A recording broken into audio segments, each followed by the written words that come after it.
Hello, Kilukkam വ്ളോഗിൻ്റെ പുതിയൊരു വീഡിയോയിലേക്ക് സ്വാഗതം.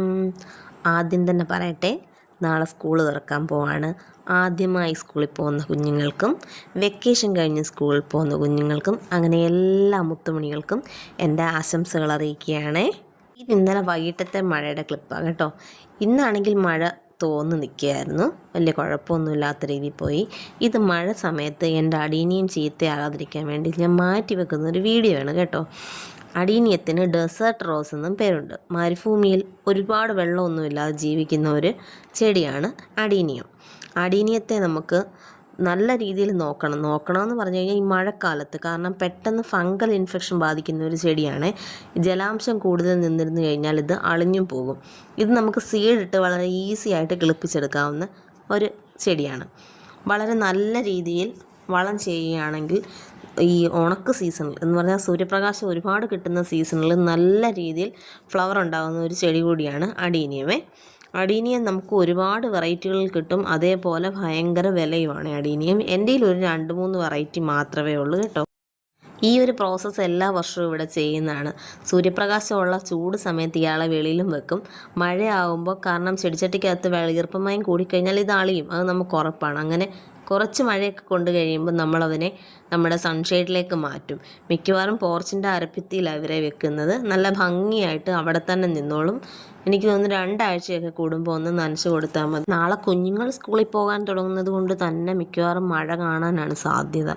അല്ലെങ്കിലും ജൂൺ മാസം ആകുമ്പം ഒരു തകർപ്പൻ മഴയുള്ളതല്ലേ. പക്ഷേ ഇപ്രാവശ്യം ഒരാഴ്ചയ്ക്ക് മുമ്പേ തന്നെ നല്ല രീതിയിൽ മഴ പെയ്തിട്ടുണ്ടായിരുന്നല്ലോ. ഞാൻ ഈ മാറ്റിയ അഡീനിയം പ്ലാന്റ്സ് എല്ലാം നമ്മുടെ കാർ പോർച്ചിൻ്റെ അരമതിലാണ് വെച്ചേക്കുന്നത്. വളരെ സുഖകരമായിട്ട് അവരവിടെ ഇരുന്നുള്ളൂ. എല്ലാ വർഷവും മഴക്കാലത്ത് അവരുടെ സ്ഥലം ഇതാണ്. പിന്നെ ഞാൻ ഇനി കാണിക്കുന്നത് എൻ്റെ മോളുടെ ഒരു ജേണൽ ബുക്കാണ്. പിന്നെ നമ്മുടെ കുഞ്ഞുങ്ങളുടെ കുറച്ച് കാര്യങ്ങളും പറയാം. എൻ്റെ കുഞ്ഞുങ്ങളുടെ എല്ലാം മൊത്തത്തിലുള്ള കുഞ്ഞുങ്ങളുടെ കാര്യം. ഈ ജേണൽ ഡയറി ഞാൻ വാങ്ങിച്ചു കൊടുക്കുമ്പോൾ എനിക്കറിയത്തില്ലായിരുന്നു കുഞ്ഞെന്ത് ചെയ്യാനായത് വാങ്ങിക്കുന്നതെന്നും. പക്ഷേ ഇതിലെ ഓരോ പേജുകളിലും അവൾ ചെയ്തിരിക്കുന്ന അവിടെ മനസ്സിൻ്റെ ആ ഒരു സന്തോഷം, അവൾക്ക് ഇഷ്ടപ്പെട്ട രീതിയിൽ അവൾ ഓരോരോ കാര്യങ്ങൾ ചെയ്യുന്നതും, ഇതിൽ വരച്ചേക്കുന്ന പടവും കാര്യങ്ങളും സ്റ്റിക്കറുകളും ഒക്കെ പുള്ളി തന്നെ ചെയ്തെടുക്കുന്ന, ആ ഡിസൈനുകളൊക്കെ ആണെങ്കിലും തന്നെ ചെയ്തെടുക്കുന്ന. ഇനി നിങ്ങളിത് കാണുമ്പോഴത്തേക്ക് ഞാൻ കുറച്ച് കാര്യങ്ങൾ പറയാം. നമ്മുടെ മക്കൾ, ടീനേജ് ആയിട്ടുള്ള മക്കളുടെ കാര്യം പറയാം. എന്ന് പറഞ്ഞാൽ ഒരു 15 വയസ്സിനോടൊക്കെ അടുത്ത് 10-12 വയസ്സ് കഴിഞ്ഞ് ആ ഒരു കുഞ്ഞുങ്ങളോട് കാര്യങ്ങളെ, അവർക്കൊക്കെ ആണെങ്കിൽ ഇപ്പോൾ സത്യത്തിൽ തിരിച്ചറിവില്ലാത്തൊരു പ്രായമാണ് ടീനേജ് പ്രായം എന്ന് പറയുന്നത്. ഈ പ്രായത്തിൽ നമ്മളുടെ ഉപദേശങ്ങളൊന്നും ഇവരിലേക്ക് എത്തത്തില്ല. ഉപദേശത്തെ അവർ ഇഷ്ടപ്പെടുന്നില്ല എന്ന് തന്നെ വേണം പറയാൻ.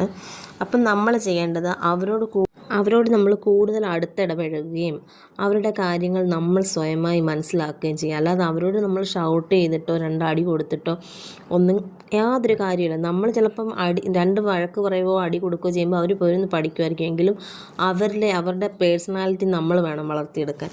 സമൂഹത്തിൽ ഇന്നുണ്ടായിക്കൊണ്ടിരിക്കുന്ന ഒരുപാട് ചതിക്കുഴികളുണ്ട്. ആ ചതിക്കുഴികളെക്കുറിച്ചൊക്കെ നല്ലൊരു അവയർനെസ് നമ്മുടെ കുട്ടികൾക്ക് നമ്മൾ കൊടുത്തിരിക്കണം. സമൂഹത്തിൽ ആരാണ് നല്ലത് ആരാണ് ചീത്ത എന്ന് മനസ്സിലാക്കാൻ നമ്മൾ അവരെ പ്രാപ്തരാക്കിയാൽ, പേരൻസുമായിട്ട് അവർക്ക് നല്ലൊരു അറ്റാച്ച്മെൻ്റ് ഉണ്ടെന്നുണ്ടെങ്കിൽ അവരെ നമുക്ക് ലഹരിക്കോ അല്ലെങ്കിൽ കള്ളിനോ കഞ്ചാവിനോ ഒന്നും അടിമയാക്കാത്ത നല്ലൊരു സമൂഹമായിട്ട്, നല്ലൊരു പുതുതലമുറയായിട്ട് നമുക്ക് വാർത്തെടുക്കാൻ പറ്റും കേട്ടോ. അങ്ങനെയുള്ള ഈ പ്രായമുള്ള കുട്ടികളുടെ അമ്മമാരൊക്കെ ഒന്ന് ശ്രദ്ധിക്കണം. ഇന്ന് നമ്മളൊരു സ്പെഷ്യൽ വിഭവമാണ് ഉണ്ടാക്കുന്നത്. ഒരു ഹൈദരാബാദി ചിക്കൻ കറി. സവാള, തൈര്, ഇഞ്ചി, വെളുത്തുള്ളി, കാഷ്യൂനട്ട്, പുതിനയില, മല്ലിയില, ഇച്ചിരി ജീരകം, കുരുമുളക്. അപ്പോൾ പുതിനയിലയും മല്ലിയിലയും കാഷ്യൂയും കുരുമുളകും എല്ലാം കൂടെ നമ്മൾ മിക്സിയിൽ നന്നായിട്ടൊന്ന് അടിച്ചെടുക്കും. എന്നും നമ്മൾ സാധാ മുളകിട്ട ചിക്കൻ കറിയല്ലേ കഴിക്കുന്നത്, ഒരു വെറൈറ്റി ഒക്കെ വേണ്ടായോ. അപ്പം ചിക്കനിലേക്ക് നമ്മൾ ഗരം മസാല, മല്ലിപ്പൊടി, നമ്മുടെ തൈര്, പുളിയില്ലാത്ത തൈരാണ് കേട്ടോ, അത് പിന്നെ നമ്മൾ മിക്സിയിൽ അടിച്ച് വെച്ചേക്കുന്ന അത്രയും സാധനം ഒന്ന് മിക്സ് ചെയ്തിട്ട് എന്ത് ചെയ്യണം, പുളിയൊന്ന് ആവശ്യത്തിന് പാകത്തിന് ഉപ്പൊക്കെ ഇട്ട് മിക്സ് ചെയ്തിട്ട് ഒരു 1/2 മണിക്കൂറെങ്കിലും കുറഞ്ഞത് റെസ്റ്റ് ചെയ്യാനായിട്ട് വെക്കണം കേട്ടോ. അപ്പോഴത്തേക്കും നമുക്ക് ഈ സവാള നല്ല ബ്രൗൺ ആയിട്ടൊന്ന് വറുത്ത് കോരി എടുക്കണം. പിന്നെ ഞാൻ പറഞ്ഞില്ലേ നമ്മുടെ കുഞ്ഞുങ്ങളുടെ കാര്യം, എന്ത് കാര്യവും നമ്മളോട് ഷെയർ ചെയ്യാനുള്ള ആ ഒരു സ്വാതന്ത്ര്യം നമ്മൾ കുഞ്ഞുങ്ങൾക്ക് എപ്പോഴും കൊടുക്കണം കേട്ടോ. അത് അവർക്കൊരു വല്ലാത്ത കോൺഫിഡൻസ് അവർക്കുണ്ടാക്കും. പിന്നെ നമ്മൾ മാഗ്നറ്റ് ചെയ്ത് വെച്ചിരുന്ന ചിക്കൻ ആ വറുത്ത് കോരിയ ആ എണ്ണയ്ക്കകത്തിൽ തന്നെ ഇട്ട് ഒന്ന് ഡീപ്പായിട്ട്, ഒത്തിരി ഡീപ്പാവണ്ട, ജസ്റ്റ് വേവുന്ന രീതിയിൽ ഒന്ന് ഫ്രൈ ചെയ്തെടുക്കണം. ഇത് ആ മൺചട്ടിയായിട്ടാണ് ആ എണ്ണ അങ്ങനെ പതഞ്ഞ് വരുന്നത്.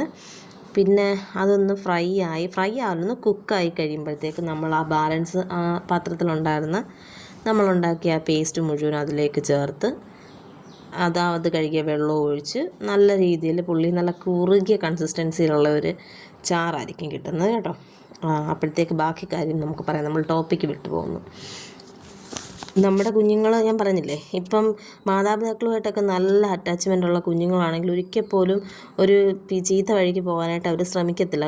പലപ്പോഴും ഇപ്പോൾ ജോലിയൊക്കെയുള്ള അച്ഛനും അമ്മയൊക്കെ ആണെന്നുണ്ടെങ്കിൽ മക്കൾ എപ്പോൾ വരുന്നു എപ്പോൾ പോകുന്നു, അല്ലെങ്കിൽ അവന് എന്താണ് പ്രശ്നം, അവൻ്റെ ബാഗ് ഒന്ന് ചെക്ക് ചെയ്യാനോ, നമ്മൾ അവരെ കാണുക ചെക്ക് ചെയ്യേണ്ട, അവർ കാണുകയെ ചെക്ക് ചെയ്യുകയാണെന്നുണ്ടെങ്കിൽ അവർക്കത് ഭയങ്കര ഇൻസൾട്ടായിട്ട് ഫീൽ ചെയ്യും. അവർ കാണാത്ത സമയത്തൊക്കെ വേണം നമ്മൾ അവരുടെ ബാഗ് ഒന്ന് ചെക്ക് ചെയ്യാനോ ഒക്കെ ചെയ്യണ്ടേ. പിന്നെ നമ്മൾ ആ ചിക്കൻ കറിയിലേക്ക് നമ്മുടെ ആ വറുത്ത് വെച്ചിരുന്ന ഉള്ളി ഉണ്ടല്ലോ, അത് പൊടിച്ചങ്ങ് ചേർത്ത് കൊടുക്കുന്നുണ്ട് കേട്ടോ. ഈ പറയുന്നതിൻ്റെ ഇടയിൽ അതൊക്കെ പോകുന്നു. നല്ലൊരു ചപ്പാത്തിക്ക് കോംബോ ആയിട്ടാണ് ഞാനിത് ഉണ്ടാക്കിയത്. നല്ല സൂപ്പർ കറിയായിരുന്നു. പിന്നെ എൻ്റെ വീഡിയോ ഇഷ്ടപ്പെടുകയാണെങ്കിൽ ലൈക്ക് ചെയ്യാനും ഷെയർ ചെയ്യാനും സബ്സ്ക്രൈബ് ചെയ്യാനും ഒക്കെ മറക്കല്ലേ. Bye bye. ആ ബെൽ ബട്ടൺ കൂടെ ഒന്ന് അമർത്തിക്കൂ.